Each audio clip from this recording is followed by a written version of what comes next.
अस्सलाम वालेकुम dear students, this is doctor Hadi here. आज आपको फर्स्ट ईयर के बायोलॉजी से चैप्टर गैसियस एक्सचेंज या रेस्पिरेशन इन मेन से एक टॉपिक ला रहे हैं जिसका नाम है एम्फीसीमा। एम्फीसीमा एक डिसऑर्डर है, ये एक बीमारी है लंग्स का, यानी इंसान के रेस्पिरेटरी सिस्टम का एक डिसऑर्डर है जो आज हम आपको पढ़ाएंगे। देखिए, इस डिजीज़ को 2 मिनट में भी पढ़ाया जा सकता है और बहुत जल्द भी पढ़ाया जा सकता है, लेकिन इसको पढ़ाने के लिए, आज आपको समझाने के लिए मैं कुछ बेसिक की तरफ पहले जाऊंगा, फिर इस डिजीज़ की तरफ आएंगे। आप बुक्स में देखोगे, आपको बहुत सारी वीडियोस में आपको मिल जाएंगे कि इस पे बहुत ज़बरदस्त खूबसूरत वीडियोस भी बने हुए हैं, लेकिन एक चीज़ है जिसे मैं आपको बताऊंगा वो आपको उनमें पहले नहीं मिलेगा, आई गारंटी। वो बेसिक कॉन्सेप्ट है पहले। तो आज की डिजीज़ के लिए आपको बेसिक कॉन्सेप्ट मिलेगा, इसके वजूहात कॉजेज़ मिलेंगे, प्लस आपको इसके सिम्टम्स भी मिल जाएंगे, इसके सिम्टम्स क्या है। इसका जो एक लाइन का डेफिनेशन है हमारे पास, वो क्या है? वो है impaired gas exchange through the lungs, ये इसका डेफिनेशन है। और यहां पर लिखा हुआ है COPD। ये जो COPD है ये बहुत सारे बीमारियों का एक ग्रुप का नाम है, ठीक है, group name of many disorders, जिसमें सांस के साथ प्रॉब्लम आ रही हो, जिसमें गैस सही तरीके से एक्सचेंज नहीं हो रहा हो, उन बीमारियों के ग्रुप को कहते हैं COPD। और आप लोग लिख सकते हैं COPD का मतलब क्या है? Chronic obstructive pulmonary disease, chronic obstructive pulmonary disease. तो मैंने कहा था कि भाई इसे डिजीज से पहले मैं कुछ आपको बताना चाहता हूं, वो क्या है? वो है कॉन्सेप्ट ऑफ सरफेस एरिया। अगर आज हम आपको ये बताएं कि ये जो कॉन्सेप्ट है किसी चीज का सरफेस एरिया का, ये क्या है? सरफेस एरिया जैसे कि हमें पता है कि ये हमारे पास एक एरिया है, ठीक है, और यहां पर ये हमारे पास एक दूसरा एरिया है। अगर हम इसको देखेंगे ना, तो इसका जो एरिया इलाका है वो छोटा है और इसका जो इलाका है वो बड़ा है। बात चल रही थी एम्फीसीमा का। एम्फीसीमा में हमने इससे पिछले लेक्चर में हमने ये पढ़ा था कि एम्फीसीमा के लंग्स के अंदर हमारे पास क्या है? लंग्स के अंदर हमारे पास है एल्विलाई, राइट। ये हमारे पास क्या है? एक एल्विलाई है, और इस एल्विलाई के आसपास आपको क्या मिलेगा? इसके आसपास आपको मिलेगा ब्लड वेसल, आपसे कह रहे हैं, ठीक है, ब्लड आपको मिलेगा। तो एल्विलाई के अंदर आपको ऑक्सीजन गैस मिला। ये जो ऑक्सीजन गैस है ये यहां से डिफ्यूज आउट होकर के कहां पर आ रहा था? ब्लड के अंदर आ रहा था, ठीक है। और यहां से फिर कार्बन डाइऑक्साइड जो है वो एल्विलाई के अंदर आ रहा था। That was called as gaseous exchange. Normally ये हमने ऑलरेडी हम पढ़ चुके हैं ये टॉपिक, ठीक है, इसे गैस एक्सचेंज कहते हैं। अब अगर यहां पर मैं आपको बताऊं कि अगर इस तरह के हमारे पास बहुत सारे बबल्स हुआ, मतलब तो एक एल्विलाई, ये एक बबल है, अगर हमारे पास यहां पर 2 बबल्स आ जाए, ठीक है, तो 2 बबल से एरिया ज्यादा हो जाएगा ना। एक ये इलाका भी है तो ये भी इलाका है, यहां हमारे पास एरिया ज्यादा हो गया। तो जब एरिया ज्यादा हो जाएगा, यहां से भी क्या होगा? ऑक्सीजन यहां से डिफ्यूज करेगा। और अगर इस तरह हमारे पास एक और भी इस तरह का बबल हो, यानी एल्वियोलस हो, तो आप देखो पहले जितना एरिया था उससे ज्यादा हो गया, अब ये एरिया उससे भी ज्यादा हो गया। तो यहां से फिर क्या होगा? मोर ऑक्सीजन जो है वो आपके पास आ जाएगा। कहने का मकसद ये है कि आपके लंग्स के अंदर सरफेस एरिया को बढ़ाने के लिए कुदरत ने यहां पर क्या किया हुआ है? बहुत सारे एल्वियोलाई रख दिया है, ठीक है। ये जो एल्वियोलाई है ये सरफेस एरिया को बढ़ाने के लिए है, ताकि हमारे पास जब सरफेस एरिया को ज्यादा किया जाए, इंक्रीज किया जाए, इससे क्या होगा? गैस एक्सचेंज भी जो है वो हमारे पास इंक्रीज हो जाएगा। ये था वो बेसिक कॉन्सेप्ट सबसे पहले एरिया का, ठीक है। जो एरिया जो है बहुत ज़्यादा लाजमी है गैस एक्सचेंज के लिए। अब एक और चीज़ भी ज़रा मैं बताऊँ, थोड़ी सी फिजिक्स यहाँ पर शामिल करते हैं। अगर आपके पास एक चलो लेट्स सपोज गोश्त का एक छोटा सा टुकड़ा है, आप कबाब बनाना चाहते हैं, ठीक है, ठीक है, मीट का एक टुकड़ा है।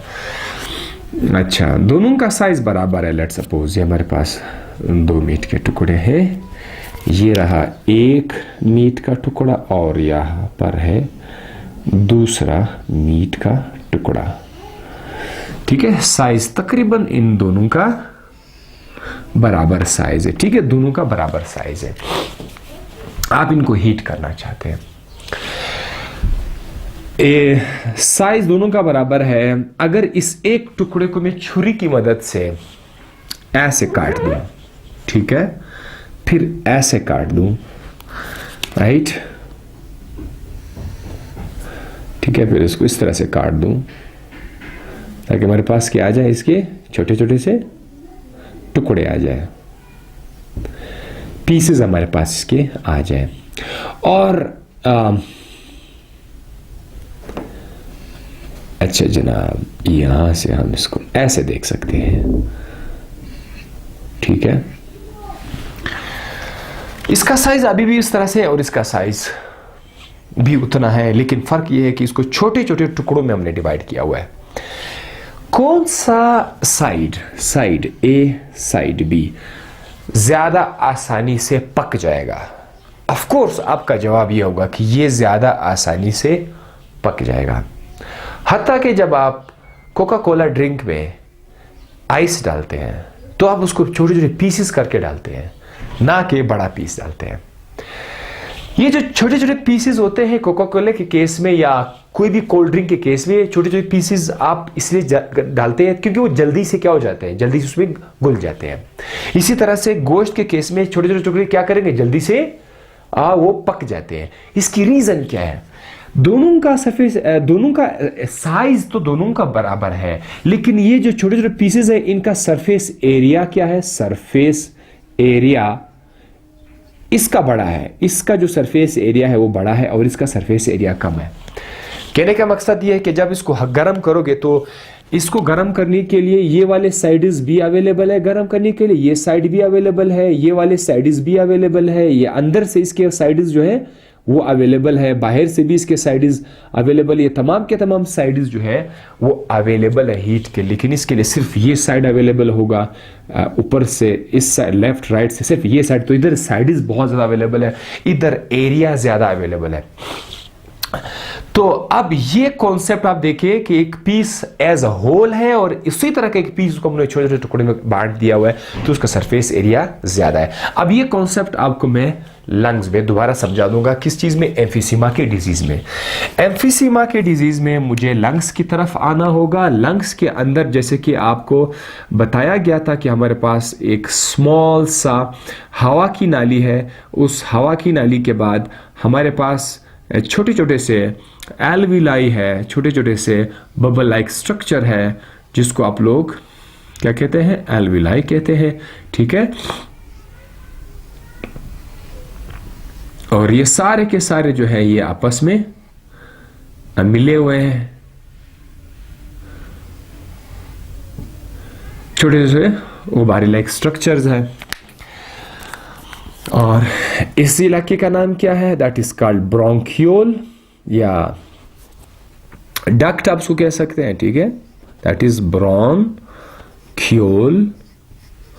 और ये जो एक गोल दायरा है that is called alveolus, is called alveolus.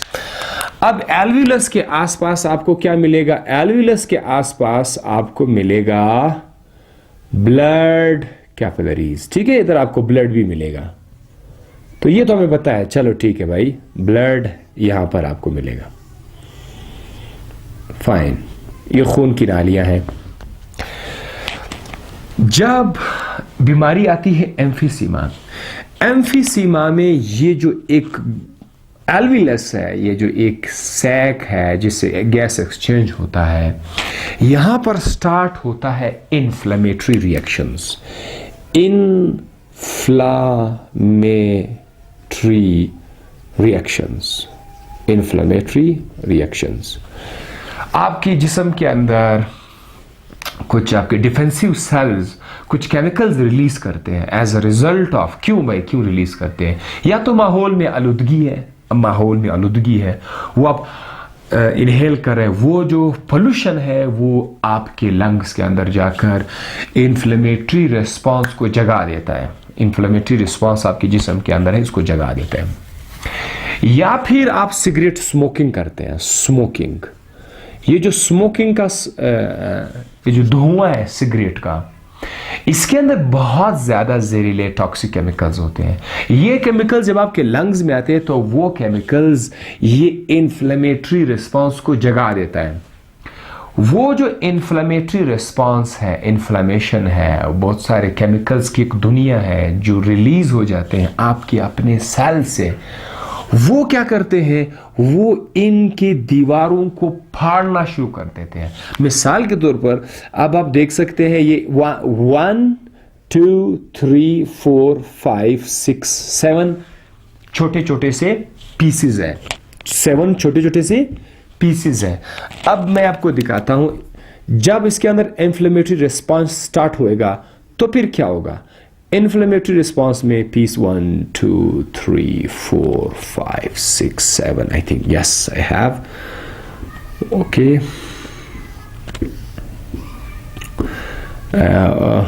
1 2 3 4 5 6 7 fine. Let's suppose आपको समझाने के लिए ये 7 जो है एल्विलस है। अब जब इसमें आप जरा देखें, जब तक ये बाउंड्री है तो बाउंड्री, ये भी बाउंड्री है, अगर ये दीवार जो है ना, ये अगर इसको डिसरप्ट किया जाए, ठीक है, राइट, ये देखो, अब आप देख सकते हैं, अब ये पूरा का पूरा क्या हुआ, ये अब एक एल्विलस काउंट किया जाएगा, क्योंकि इसकी जो एल्विलस की दीवारें हैं वो क्या हो गई, वो बर्स्ट हो गई, तो अब ये एक काउंट हो जाएगा, 1 2 3 4 5, now this is whole as a 6। अब अगर ये दीवार भी फट जाए ना, तो अब ये आप उसको क्या करेंगे, इनको आप 2 कंसिडर नहीं कर सकते हैं। Now this will be 1, so now this is 1 2, right, 1 2 then 3 and then 4 and then 5। तो normal, this is what, this was the normal air sac, normal alveoli, और ये किस शख्स का एल्विलाई है, ये उस शख्स का जो एम्फिसीमा में मुब्तला है, ये उसका है। तो अब जरा देखिए यहां पर पीसेस कितने हैं, 7 पीसेस है, यहां पर जो है 1 2 3 4, या 5 पीसेस है। तो इस एरिया को जरा आप देखिए, साइज अभी भी इन दोनों का साइज अभी बराबर है, लेकिन इसमें पीसेस जो है वो क्या है, इसमें पीसेस ज्यादा है, तो इसका सरफेस एरिया ज्यादा है, इसका सरफेस एरिया कम है। तो एम्फीसीमा में आपके लंग्स के अंदर जो एल्विलाई है उनका सरफेस एरिया कम हो जाता है। अब आप खुद ही सोच लीजिए, जब यहां से ब्लड जा रहा हो तो इधर से ऑक्सीजन तो आएगा, बिल्कुल आएगा, लेकिन उतना ऑक्सीजन नहीं आएगा जितना कि पहले आ रहा था। तो ये जो impaired गैस एक्सचेंज हो रहा है through the lungs, this is called as emphysema. अभी तक ये कहानी खत्म नहीं हुई है, ये तो मैंने आपको बता दिया कि भाई सिगरेट स्मोकिंग है, इन्फ्लेमेशन है, आपका कंसेप्ट भी हो गया, कॉजेज भी आपको बता दी कि वजूहात क्या है, वो एयर पोल्यूशन है यार, स्मोकिंग हमारे पास है। एक और प्रॉब्लम भी है इसमें एम्फीसीमा में, इसके अलावा कि उसकी दीवारें फट जाती है, एक और प्रॉब्लम भी है। वो प्रॉब्लम क्या है, वो है हमारे पास इलास्टिसिटी। प्रॉब्लम नंबर 2 जो हमारे पास है, दैट इज द इलास्टिसिटी।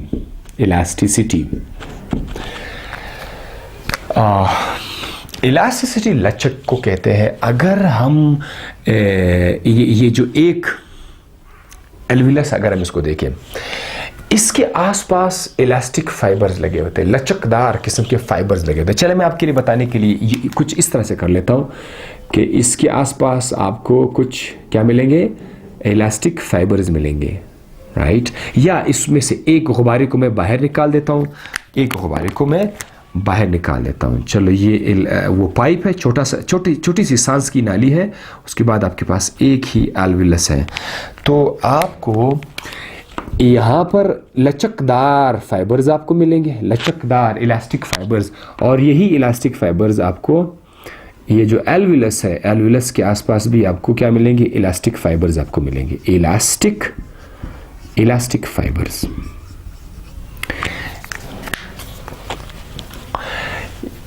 ये जो इलास्टिक लचकदार फाइबर्स है, ये सेल्स हैं, ये क्या करते हैं, ये आपके एल्विलस को जब आप सांस लेते हैं तो ये आपके एल्विलस को एक्सपेंड कर देता है, और जब आप सांस बाहर निकालते हैं तो ये आपके एल्विलस को कंट्रैक्ट कर देता है। तो ये जो लचक है कि जिसमें ये अपने आप को एक्सपेंड करे और बड़े ज़बरदस्त तरीके से अपने को कॉन्ट्रैक्ट करे और एक्सपेंड करे, that is called the elasticity of the alveoli. तो इस एम्फीसीमा में ये जो लचक है, ये जो रबर लाइक स्ट्रक्चर्स है, ये भी अपना लचक ख़त्म कर लेते हैं।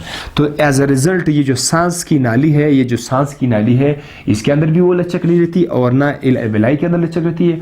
तो ये क्या करते हैं, ये ड्यूरिंग इनहेलेशन ये अपने आप को एक्सपेंड भी नहीं कर सकता। जब ये अपने आप को अच्छी तरीके एक्सपेंड करेगा ना तो एयर आ जाएगा, तो इसीलिए ये एक दूसरा प्रॉब्लम है। अब थर्ड चीज़ क्या है, थर्ड चीज़ भी ज़रा सुनिए। थर्ड वो है कि आपके एल्विलाई के अंदर कुछ चेंजेस आपको नजर आएंगे। मैं आपको एक एल्विलाई को एक गोल दायरे से इस तरह से लिख देता हूं, ठीक है। गोल दायरा, ये आपका एक एल्विलाई है, इसकी दीवार जो है इतनी सी मोटी है, सब शुरू में इतनी सी मोटी है, ठीक है। ये इसका वॉल है, ठीक है, that is the wall of the alveoli. एक एल्विलस का ये दीवार है, और यहां पर आपको हल्का सा म्यूकस भी नजर आएगा, ठीक है। ये हमारे और आपके सांस की नाली में ये म्यूकस रहता है, हमारे और आपके फायदे के लिए है, ठीक है। थोड़ा सा म्यूकस भी है, अब आप उसको म्यूकस मेम्ब्रेन भी बोल सकते हैं, ठीक है। लेकिन ये जो खाली इलाका है, ये पाइप का डायमीटर है जहां से हवा अंदर बाहर जाएगा, ठीक है। तो काफी बड़ा सा डायमीटर है और खुला हुआ है। This is open. ये नॉर्मल केस में ऐसा होगा, लेकिन एम्फीसीमा में क्या होगा, एम्फीसीमा में मैं अगर यही डायग्राम आपके लिख दूं तो एम्फीसीमा में ये जो दीवार है वो दीवार काफी ज्यादा मोटा हो जाएगा। अभी देखो आप, वॉल थिक हो गया है। किस चीज का वॉल, आपका जो सांस की नाली है, ये जो आपकी सांस की नाली है, इसका वॉल थिक हो जाएगा, और यहां पर जो म्यूकस है, म्यूकस भी बहुत ज्यादा हो जाएगा, ठीक है। म्यूकस भी थिक हो जाएगा। ये देखो, ये आपका म्यूकस है, और अंदर आप जरा देखें, इसका जो डायमीटर है सांस की नाली का कितना छोटा हो गया है, इससे सांस बड़ी मुश्किल से बाहर और अंदर आता जाएगा। So this is the third reason कि हमारे पास कुछ फिजियोलॉजिकल चेंजेस भी उसके अंदर आ रही है, सांस की नालियों के अंदर। तो ये तीन की तीन चीज़ें मिलकर क्या करेगा, ये तीन की तीन चीज़ें मिलकर सांस के एक्सचेंज में हमारे लिए प्रॉब्लम्स क्रिएट करेगा, जिसको हम लोग क्या नाम देंगे, एम्फीसीमा का नाम देंगे।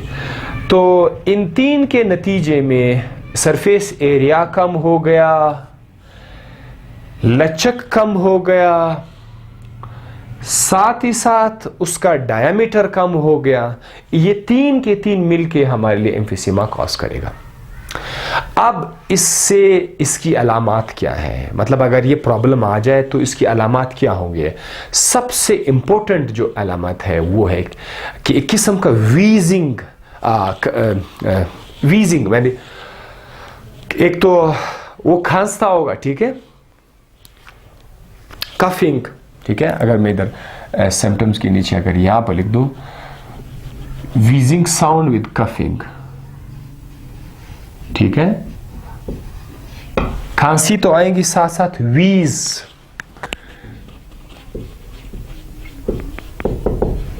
ये सीने में एक खास किस्म का आवाज आपको सुनाई देगा उसको, ठीक है, जब वो सांस ले रहा है, वीजिंग टाइप का साउंड है। और इसको स्मोकर्स कफ भी कहते हैं। स्मोकर्स, जो लोग बहुत ज़्यादा सिगरेट पीते हैं, उनको बस आप देखें, उसकी खांसी का जो अंदाज है बस आप देखें, उधर आपको वीजिंग साउंड भी नजर आएगा। मैं तो कर नहीं सकता अभी, लेकिन जो लोग सिगरेट पीते हैं, बहुत ज़्यादा सिगरेट पीते हैं, वो जब खांसते हैं तो वो खांसते उनकी खांसी को आप जरा गौर से ऑब्जर्व करें तो आपको उसमें वो आवाज़ भी नजर आएगी, ठीक है। And then we have dyspnoea. Dyspnoea, अब ये डिस्पनी क्या है? डिस्पनी है डिफिकल्टी, डिफिकल्टी इन ब्रीथिंग, सांस लेने में दुश्वारी। अगर सांस लेने में आपको दुश्वारी महसूस हो रही है, डिफिकल्टी फील हो रही है कि सांस सही तरीके से मैं फील नहीं ले रहा, this is called as dyspnoea, right. अच्छा, उसके बाद आपका वजन भी गिरेगा, वेट लॉस।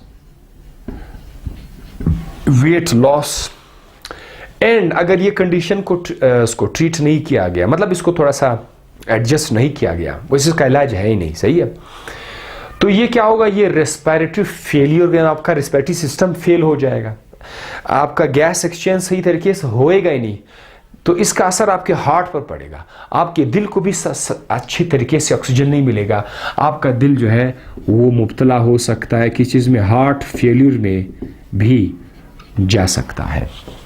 तो इसके साथ आपको सिम्टम्स भी बता दिए, कॉजेज भी बता दिया, एम्फीसीमा के तमाम आप अपनी गुलाबी इंग्लिश में ये सारा का सारा डायग्राम अपने अपने नोट्स के साथ आप लोग लिखते जाएंगे। कॉन्सेप्ट आपको समझ आ गया होगा। अच्छा, इसके साथ ही आज जैसे कि आपको पता है कि मैंने केमिस्ट्री की वीडियोस भी अपलोड करना शुरू किए हुए हैं, तो कुछ केमिस्ट्री की वीडियोस भी आएंगे आपके पास, वहाँ पर भी आप मुझे सपोर्ट करते जाइए।